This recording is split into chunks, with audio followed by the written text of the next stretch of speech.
Welcome back to the Sports Source. This segment of our program brought to you by Benedict Construction. If you are wanting to add on to your home or completely remodel your existing home, trust the group who built our set, and it is beautiful, and we do love it, and they built it on time, and they built it on budget, and you just don't find that out of a lot of construction companies.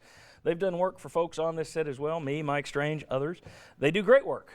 Benedict Construction, bcknoxville.com. Give Dan Benedict a call this week to talk about your project. All right, we've only got a couple minutes here, guys. After he made the goofball statement, poorly timed champions of life thing, that was a dumb thing to say when he said it. There are a lot of schools out there who have that as their school motto of the programs. University of Houston, for example. So it's champions of life is not unheard of. To say it after you've just lost to the SEC East race, not the best timing. Well, now everyone's just waiting. You know, the Twitter crowd that hates him. There's an anti-Butch crowd. And they're loud. They're the minority, but they're loud. They just sit and wait. I think they listen to his press conferences. Oh, God, please give me something I can be snarky about. This week, he goes and talks to a group of fans in Nashville and talks about, let's put up the quote. And first of all, a little Shakespeare for you. Give thy thoughts no tongue. I've said that before. If I'm Butch Jones, I Belichick everybody. I just don't talk anymore. So I wouldn't talk. But here's what he said. Everyone gets into the whole 2-star, 3-star, 4-star, 5-star thing. The only 5-star that we even concern ourselves with is a 5-star heart. We want 5-star hearts and 5-star competitors. Everyone lost their minds. It became talk radio. It went all over Twitter.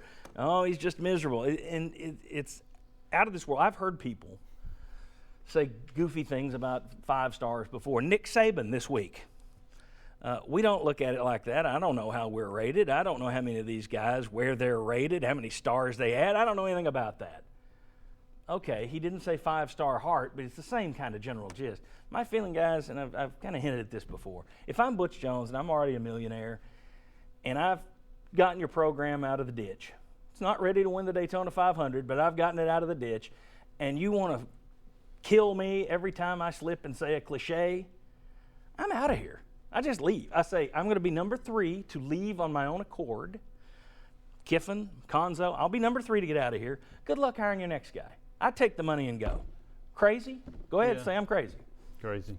Okay. No way you're making that kind of money. Here's the thing, too. You said it earlier, right? You said it's a minority. It is a minority, but it's loud. So I know it's loud, but I would not let a minority control me or tell me what I've got to do or tell me or force me to leave. I wouldn't give them that satisfaction.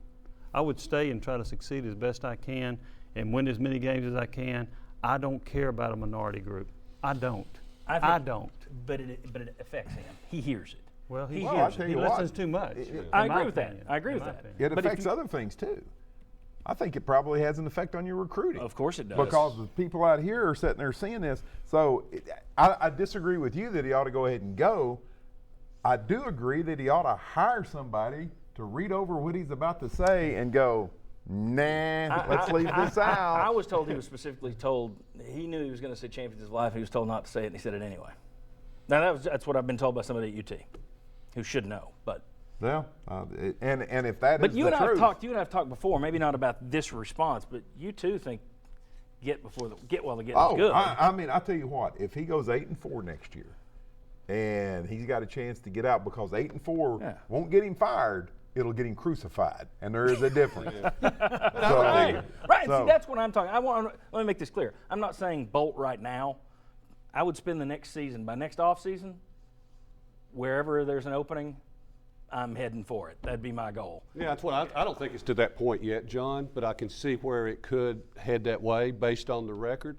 But I also would use that as motivation to shut these people up. To go do better than 8-4, and shut up your critics. Shut them up. But they're critical over things he says. At what point they want me run out because I said we want guys with 5-star. That just seems kind of silly to me. We live in an age where you win a national championship on one day and people are complaining about recruiting the next. There's more criticism when you don't beat South Carolina and Vanderbilt. That's true. Yeah. That's a part of it. That's true, but some of these people have been complaining since the day he got hired because they wanted Gruden or they wanted, they wanted Nick Saban. They think you can go spend the money. Strong. They wanted somebody they wanted other than Butch Jones. I mean, we're talking about a fan base that sent him. We know what the tweets were. I can't even say them here when he accepted the job. I don't know basically, that, we don't want you here. I don't know that it affects recruiting as much as we think. After he said champions of life, the very next week they lose to Vanderbilt. The very next week Trey Smith commits. So But he just signed a bunch of 3-stars, so it could go either way. I see what you're getting at. Yeah. I don't That was think one what kid. I don't think what he says affects recruiting. I just think that if I'm a reaction to it. kid, do I want to come here? Well, the kid from Mississippi that the day he committed, people got on Twitter and said, "Oh, great, Yeah. another 3-star." I Do ju- you really want to jump into that if I you're would- 18 years old? If I were looking at a school, I would pay attention to, wow, he has a loud part of his fan base that can't stand anything he says or anything he does. Maybe I should notice that. Maybe I should take note of that. To me, the overreaction to silly stuff he said, Belichick him, because you those think- people will still get mad. Do you think it's worse at Tennessee than other places? Yes. Yeah, I do. Yes. And I've said that. I've Yeah, said I do that. too. I think there's only, how many schools, somebody said, well, there's a petition to get Gus Malzahn out at Auburn.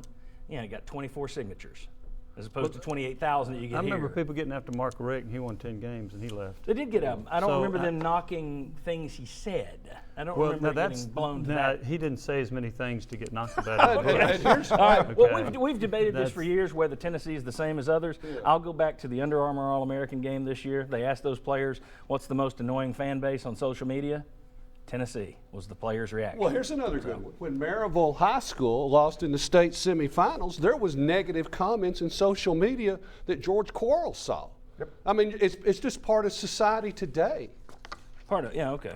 Well, you've argued both sides now. We won't have that. All right, when we come back, we're going to wait too long on that one. We're going to wait too long on that one. When we come back, Vol signees, who are the standouts? Then we're going to look at Tennessee's basketball schedule the rest of the way, and then our annual Super Bowl prop bets where we tie UT to today's big game. You always stick around for that. Come on back.